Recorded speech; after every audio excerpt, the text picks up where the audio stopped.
আমি যখন অষ্টম শ্রেণীতে পড়ি, প্রায় প্রতিদিনই আমার ছোট ভাই আমার সাথে খারাপ আচরণ করার চেষ্টা করত। আমি তাকে অনেক বোঝাতাম, অনেক বারণ করতাম, কিন্তু সে আমার কোনো কথাই বুঝত না। সে আমার সাথে কেমন জানি উন্মাদ পাগলের মতো আচরণ করত। একদিন আমাদের বাড়ির সবাই আমাকে আর আমার ছোট ভাইকে রেখে সবাই বেড়াতে গিয়েছিল। আমারও পরীক্ষা ছিল, তার পরীক্ষা ছিল, যে কারণে সে আর আমি যেতে পারি নাই। কিন্তু এই সুযোগে আমার ছোট ভাই ঘরের দরজা বন্ধ করে আমার সাথে যা করল, তা শুনলে বন্ধুরা তোমাদের মাথা ঘুরে যাবে। বন্ধুরা, গল্পটি অনেক ইন্টারেস্টিং।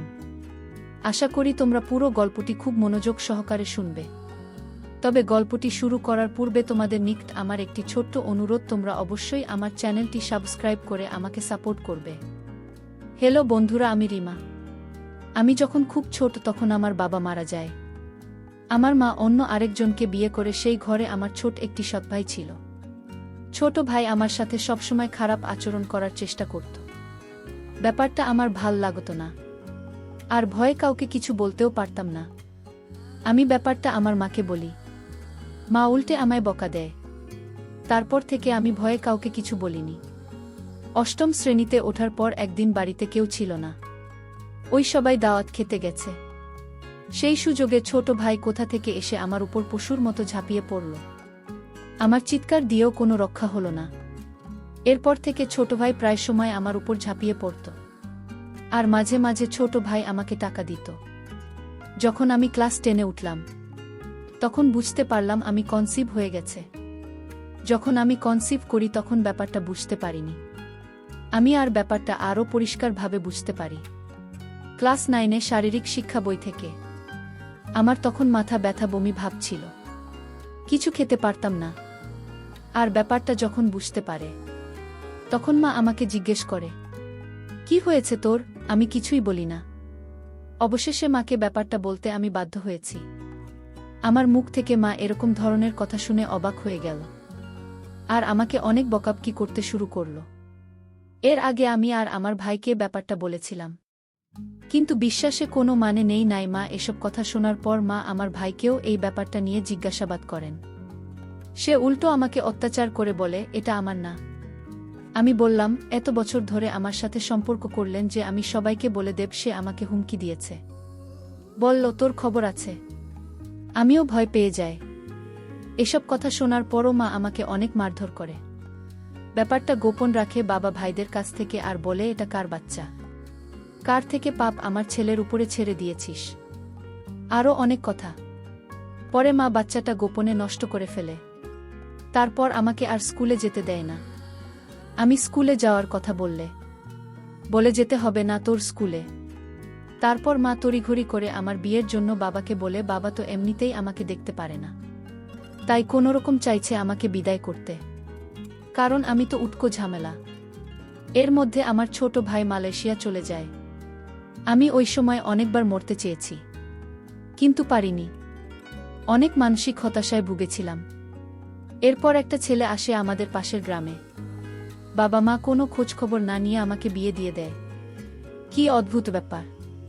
বিয়ের দিন আমার কপালে একটা নাকফুল জোটেনি। আমার বাবা বলেছে, পাত্রপক্ষের কাছে আমার বাবা বলেছে, আমি তার কোনো মেয়ে না। আমি তাদের বাসায় কাজের মেয়ে। তাদের বাসায় আমি থাকি। ছোটবেলা থেকেই তারা আমাকে মেয়ের মতোই দেখে, এবং এভাবেই তারা আমাকে মানুষ করেছে। আমার সৎ বাবার মুখে এরকম কথা শুনে কষ্টে আমার বুকটা ফেটে যাওয়ার মতো অবস্থা হয়েছিল। যাই হোক, শ্বশুর বাড়িতে আসলাম। একদম ভাঙাচোরা ঘর, 2টা রুম মাত্র। ঘর দেখে মাথা ঘুরে গেল। আমার বর আমাকে বিয়ে করে নিয়ে এসে কোথায় গেছে সেটাও আমি জানি না। শ্যামলা গায়ের রং বলে যা দেখলাম। আমাকে খাটের উপর বসানো হলো। আমার শ্বশুর শাশুড়ি কেউ নেই। আমার বর এতিম, তারও কেউ নেই। তার বাবা মা মারা যাওয়ার সময় এই বাড়িটা তাকে দিয়ে গেছে। তার যে জন আত্মীয় স্বজন আছে, তারা আমার বরকে পরিচয় দেয় না। আমি রাতে বরের অপেক্ষা করতে করতে ঘুমিয়ে গেলাম। সেই রাতে আসলো না। সে এলো ভরে, তাও আবার মাতাল হয়ে। সে কোনো কিছু বলা ছাড়াই মাতাল হয়ে পাগলের মতো আমার এখানে ঝাঁপিয়ে পড়ল। আমি কাঁদতে লাগলাম। কি হল আমার কপালে, সারা জীবনেও সুখ পেলাম না। পরের দিন ঘুম থেকে উঠে বাথরুম খুঁজতে লাগলাম। ঘরে আর কেউ ছিল না, তাই তাকেই দেখলাম। সে আমাকে খুব খারাপ ভাষায় গালি দিয়ে বলল, ঘুমাতে দেয়। আমিও আর কিছু বলিনি। ঘরের আশেপাশে একটা কলম ছিল না। এখন অন্যের বাড়ি থেকে পানি আনতে হয়। আমি নতুন বউ, কোথায় যাব? কিছুই চিনি না। সেদিন আমার বড়দিনের 2টা বাজে ঘুম থেকে উঠল। উঠে বলল, বাদ দাও। আমি ভাত দিলাম। তারপর তাকে বললাম, আচ্ছা বাথরুম কোথায়? সে আমাকে একটি জঙ্গলের ভেতরে নিয়ে গেল। একটি খোলামেলা বাথরুম। কি বলবো, বাড়ি থেকে অনেক দূরে একটা জঙ্গলের মতো জায়গা। রাত বিরাতে তো আসাই যাবে না, আর বর্ষার সময় ভুলেও না। তারপর সে একটা বাড়ি দেখা, ওখান থেকে পানি আনতে বলল, আর রাস্তার পাশে মসজিদের পুকুর থেকে গোসল করতে বলল। আমাকে আমার বাপের বাড়ি থেকে কেউ দেখতে আসতো না। দিন যেতে লাগল, আর তার অত্যাচার বাড়তে লাগল।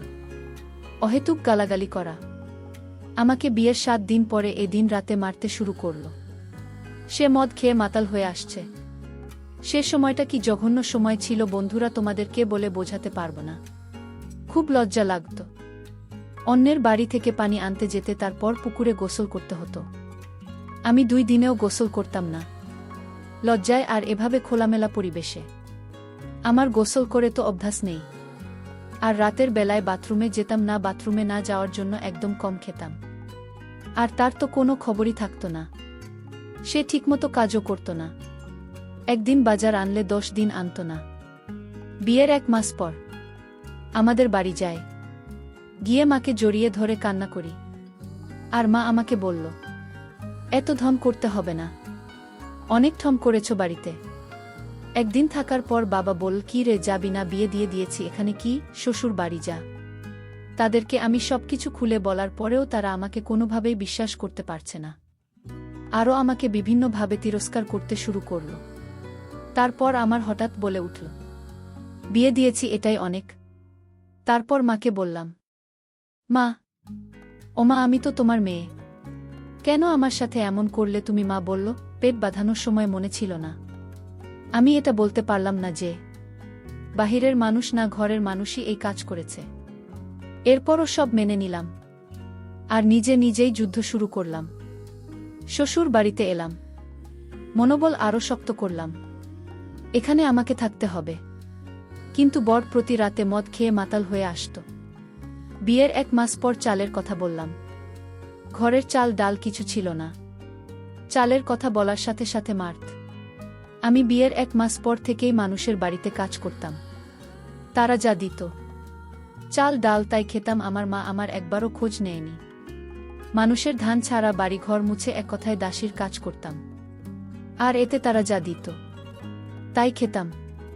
কারণ আমার স্বামী বাজার করত না, আর সে কাজও করত না। বিয়ের সময় আমাকে আমার বাপের বাড়ি থেকে 1 জোড়া কানের দুল আর চেইন দেয়। একদিন সন্ধ্যাবেলায় এসে বলে, তোমার চিন্তা দাও তো। সাধারণত সে সন্ধ্যাবেলায় কখনো বাড়ি আসে না। আমি সরল বিশ্বাসে তাকে চেনটা দিয়ে দিলাম, কারণ সে তো আমার স্বামী, আর এই দুনিয়াতে সে ছাড়া আমার কেউ নাই। তাকে বিশ্বাস না করে তো আমার উপায়ও নাই। সে যখন মাতাল হয়ে বাড়ি ফিরে, আমি তাকে কিছু বললাম না।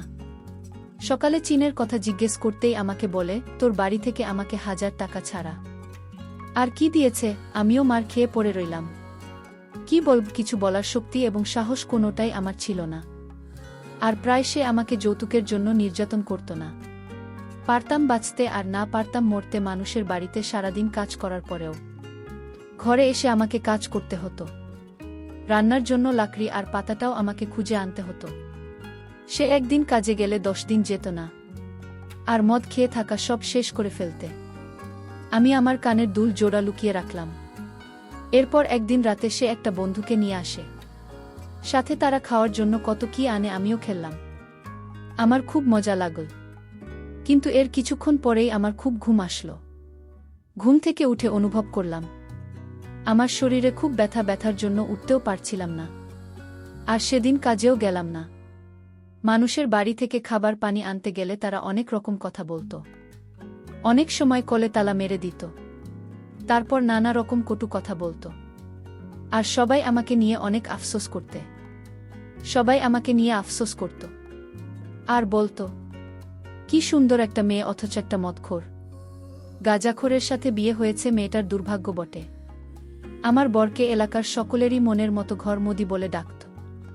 আমার বরের নাম ছিল মতিন, কিন্তু কেউ তাকে মতিন বলে ডাকত না। সবাই তাকে মদখোর মতি বলে ডাকত। এলাকার সবাই তাকে মুখ্যমন্ত্রী হিসেবে চিনে। যাই হোক বন্ধুরা, সেই দিন রাতে তার বন্ধুকে নিয়ে আসার পর আমি জানি না আমার সাথে কি হয়েছিল, কিন্তু আমার শরীরের সকালে ঘুম থেকে উঠে প্রচুর ব্যথা হয়েছিল। মনে হয়েছিল আমার সাথে ভিন্ন রকম কিছু হয়েছে। তারপর থেকে প্রায় সময় আমার বরের সেই বন্ধুটা আসত। আর সে যেদিন আসত সেদিন আমার খুব ঘুম আসত। তো একদিন সন্ধ্যাবেলায় আমার বরের বন্ধুরা আমার ঘরে আসে, আমাকে খুব খারাপ আচরণ করার চেষ্টা করে। সেটা আমি আবার আমার বরকে বলি। তখন বরের বন্ধু আমায় উত্তর দেয়, প্রতিদিন তো আমি তোমার সাথে এসব করি, তুমি আর কি বুঝতে পারো না? কারণ তুমি ঘুমের মধ্যে থাকো, তখন সমস্যা হয় না। আমি আমার বরের বন্ধুর মুখ থেকে এসব কথা শুনে খুব ঘাবড়ে গেলাম আর বললাম, এসবের মানে কি? আপনি এসব কি বলছেন? তারপর বরের বন্ধু আমার বরের সামনে খুব বাজে, খুব নোংরা আচরণ করার চেষ্টা করছে। আমার বর এসব কিছু দেখার পরেও তাকে কিছু বলছে না। তখন আমার চোখ দিয়ে আপনা আপনি জল বেরিয়ে আসছে। তারপরেও আমার স্বামীকে আমি বললাম, দেখো এই লোকটা তোমার সামনে আমাকে আমার সাথে কি রকম নোংরা আচরণ করার চেষ্টা করছে। তুমি একটা কিছু বল, আমি কাঁদলে আমাকে অনেক মারে। আর বলে সে এমনি এমনি আমায় স্পর্শ করে না, তার জন্য নাকি আমাকে টাকা দেয়। এরপর থেকে বন্ধুটি প্রায় আসত। আমি কোনো রকম প্রতিবাদ করলে আমার স্বামী আমার কোনো কথাই শুনল না, বরং উল্টো আমাকে মারধর করতে শুরু করল। তারপর হঠাৎ আমার বরের বন্ধুর মুখ থেকে কথাগুলো বেরিয়ে আসলো। আমাকে বলল, সুন্দরী মা, তোমার বর প্রতিদিন তোমাকে টাকার জন্য মারধর করত। তোমার বর মদ খাওয়ার জন্য টাকা পেত না, আর এজন্য আমি তোমার বরকে প্রতিদিন টাকা দিতাম। কিন্তু তোমার বর আমার টাকা পরিশোধ করতে পারত না, বিধায় তোমাকে দিয়ে আমি তার রসুল নিতাম। আর সবচেয়ে বড় কথা হলো, রিমা, তোমাকে দেখে আমার খুব মায়া লাগত। তো এই জন্যই তোমার বরকে আমি টাকা দিতাম, বিনিময়ে তোমার কাছ থেকে আমি একটু সুযোগ সুবিধা নেওয়ার আশায়। তুমি এমন করো কেন রিমা? একটু মজা করি তো চলে যাব। আমার তো আর কোনো উপায় ছিল না। তারপর আমার বাধ্য হয়ে তার সাথে এসব করতে হয়েছে। আমাকে কিছুদিন পর দেখলাম আরও নতুন নতুন লোকের আমদানি বিষয়। আমার কাছে খুবই খারাপ লেগেছিল, কিন্তু আমার তো আর কোনো উপায় ছিল না। বাধ্যতামূলক হয়ে আমি ভিন্ন জগতের প্রতীক হয়ে গেলাম। মানুষ থেকে মানুষে পরিণত হলাম। আমাদের বাড়ি ছিল গভীর জঙ্গলের ভিতরে। প্রতিদিন আমাদের ঘরে নতুন নতুন মানুষ আসত। ভিন্ন রূপে অনেক টাকার ছড়াছড়ি হতো আমার ঘরে। তারপর আমায় আমার বর বলল, এভাবে টাকা জমালে আর 1 বছরের মধ্যে টাকা জোগাড় হয়ে যাবে। সেদিন নিজের উপর অনেক ঘৃণা চলে আসলো। তা বলার মতো না। এরকম অমানবিক নির্যাতন কত সহজে করা যায়। প্রতিদিন 4 থেকে 5 জন হায়না রূপে আমাকে আক্রমণ করে। মনের দুঃখে ঘৃণা আমি তাদের এখান থেকে চলে আসলাম। আমার বাড়ির পাশে এক চাচির অনেক অসুখ থাকায় তাদের বাড়িতে রাখতে থাকি। সেই রাতে আমার ঘরে গ্রামে চেয়ারম্যানের লোক এসে আমার বরসহ সবাইকে ধরে নিয়ে যায়, আর জুয়া খেলার জন্য সবাইকে অনেক মারে। সেটা আবার আমি শুনি। চেয়ারম্যানের লোকেরা যখন তাকে ধরে নিয়ে যায় আর মারে, তখন আমি চেয়ারম্যানের কাছে ছুটে যাই। চেয়ারম্যান টাকা চায় আমার কাছে। আমার বরের বন্ধুদের ছেড়ে দেয়, কারণ ওরা চেয়ারম্যানকে টাকা দিয়ে দেয়। আমার কাছে 5,000 টাকা চাইল, কিন্তু আমার কাছে তো এত টাকা নাই। এরপর আমার কানের দুল বেচে টাকা দিয়ে তাকে ছাড়াই, কারণ শত হলে তো আমার স্বামী, সে ছাড়া তো আমার এই জগতে আর কেউ নেই। মার খাওয়ার পর সে বেশ কিছুদিন অসুস্থ ছিল। ভাল হওয়ার পর চেয়ারম্যান খবর পাঠায়, বলে তোর বুকে কিছুদিন আমাদের কাছে পাঠা, তোকে টাকা দেব। এরপর আমার বর আমাকে চেয়ারম্যানের কাছে পাঠায়। খুব লজ্জার বিষয়, চেয়ারম্যানের কাছে 2 দিন ছিলাম। এরপর ওখান থেকে এসে বলি, তোর সাথে আর সংসার করব না। একই কথা বলে আমি রাগে ক্রোধে বাপের বাড়ি চলে আসলাম। তাই 2 বছর পর বাপের বাড়ি যায়। যাওয়ার সময় খালি হাতে যায়, টাকা ছিল না। নাস্তা পানি কোথা থেকে নেব? এরপর মা আমাকে দেখে এক প্রকার তীরে আসলো। কিছু বললাম না, গিয়ে দেখি আমার বড় ভাই বিয়ে করেছে। তার বউ আবার গর্ভবতী। সে আমার মাকে জিজ্ঞেস করছে, মা ওকে? তো আমার মা উত্তর দেয়, আমাদের ঘরে কাজ করত। মা আমাকে নিজের মেয়ে বলে পরিচয় দেননি। এরপর মা আমাকে বলে, দুপুরে খেয়ে যাবি নাকি? এখনই যাবি? আমি আর কিছু বলিনি। শ্বশুর বাড়ি চলে আসি। আসার পর বর আমাকে খুব মারে আর বলে, মাত্র জায়গা দিল না, গেলে কেন? আরও বলল, আমার ঘর ছাড়া তোর আর কি কোথাও জায়গা হবে? আরও অনেক বাজে বাজে গালাগালি করল। সে রাতে মরতে চেয়েছি, কিন্তু সাহস পাইনি। গ্রামের মোটা খারাপ বলতো তেমন কেউ মিশতে চাইত না। আর এদিকে আমার বর বাড়ি বন্ধক দিয়ে জমিদারের কাছ থেকে টাকা এনেছিল ৮০,০০০। জমিদারের লোকেরা আমাকে অনেক গালিগালাজ করে গেল আর বলে গেল, খুব তাড়াতাড়ি হলেও টাকা পরিশোধ করে দিয়ে দিতাম, নইলে তারা তোমাদের বাড়ি দখল নেবে। বোর্ড আসলো, আমি জিজ্ঞেস করলাম, উনাদের টাকা দিলে না? বলল, জুয়া খেলে হেরে গিয়েছি, টাকা নেই। কোথা থেকে দেব? সমস্যা নাই, আজকে ১০ জন আসবে, ৫ করে দিলে ৫,০০০ হবে। তুই শুধু ২ দিন একটু কষ্ট করবি, তাদেরকে একটু ভালো করে খুশি করবি। বিশ্বাস করো বন্ধুরা, সে রাতে অমানবিক নির্যাতনের শিকার হয়েছি। আমার শরীর অসুস্থ হয়ে পড়ে। আমার বড় মানুষটা আমার অসুস্থতা দেখেও রাতে পরের দিন রাতে আরও ৩ জন আনো। তারা কোনো কিছুই মানল না। অনেক কেঁদেছি, চিৎকার করেছি, উল্টে অনেকগুলো মার খেতে হলো। আমার বর মাতাল, সে কি বুঝবে? তারপর আর জানি না, নিজেকে হাসপাতালে দেখতে পেলাম। এক আয়া বলল, আমাকে নাকি ভোর ৪টা বাজে হাসপাতালে এনেছে। অজ্ঞান অবস্থায় আমার বর আসলো। আমি তখনও কথা বলতে পারছিলাম না। সে আমায় বলল, নাটক করে উল্টো কত টাকা খরচ করছিস। আমি কেঁদে দিলাম আর বললাম, তোর বিচার সৃষ্টিকর্তা করবে। একদিন তুই আমার জন্য পাগলের মতো রাস্তায় রাস্তায় ঘুরি। বিকেলের দিকে অবস্থা আরও অনেক খারাপ হয়ে যায়। তারপর তার বর এবং বরের কয়েকজন বন্ধু মিলে আমাকে এমার্জেন্সি ভাবে ঢাকা মেডিকেলে পাঠায়। ঢাকা মেডিকেলে ভর্তি করে।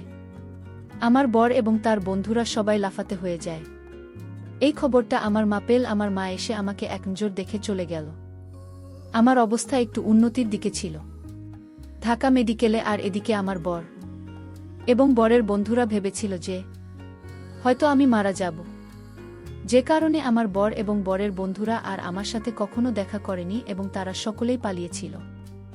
আর এদিকে আমার মা ও যে একবার দেখা করে এসেছিল আর আমার কোনো খোঁজ খবরই নেয়নি। এভাবে ঢাকা মেডিকেল দীর্ঘ ১ মাস থাকার পর আমি আস্তে আস্তে একটু সুস্থ হতে শুরু করলাম।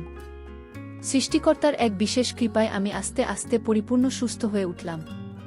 সুস্থ হয়ে নিজেকে নিজের পায়ে দাঁড়ানোর চেষ্টা করলাম। নতুন করে জীবনটা সাজানোর চেষ্টা করলাম। সম্পূর্ণরূপে ভুলে গেলাম আমি আমার অতীত। কিন্তু ভাগ্যের কি নির্মম পরিহাস, আমার এরকম দুর্ঘটনার পর দীর্ঘ ৩ বছর অনেক কঠোর পরিশ্রম করি। পরিশ্রম করে আস্তে আস্তে আমার অবস্থা উন্নতি করে ফেলি। ঠিক তেমন সময় আমি একটি এরকম সংবাদ শুনলাম, যা শোনার পর আমি আনন্দে নাচতে শুরু করলাম। কারণ আমার স্বামী একটা ভয়াবহ অ্যাক্সিডেন্টে তার সমস্ত দেহ ক্ষতবিক্ষত হয়ে রাস্তায় পড়ে আছে। তার প্রতি আমার মনের ভিতর এমন এক ঘৃণার জন্ম নিয়েছিল।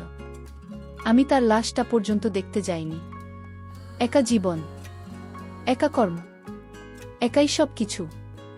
ভালো আছি, অনেক ভালো আছি বন্ধুরা। আমি এখন অনেক সুখে আছি, যে সুখের কোনো সীমা নেই। এরকম পাষণ্ড স্বামী থাকার চেয়ে একা থাকাই উত্তম।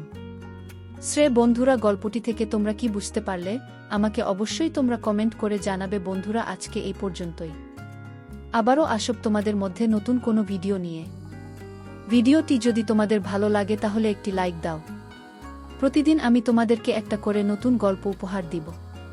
তাই তোমাদেরকে অনুরোধ করে বলছি, তোমরা যদি এরকম ধরনের ইন্টারেস্টিং গল্প পেতে চাও তাহলে দয়া করে আমার চ্যানেলটি সাবস্ক্রাইব করো। পরিশেষে তোমাদের সকলের সুস্বাস্থ্য কামনা করি। ভিডিওটি দেখার জন্য তোমাদের সকলকে অসংখ্য ধন্যবাদ।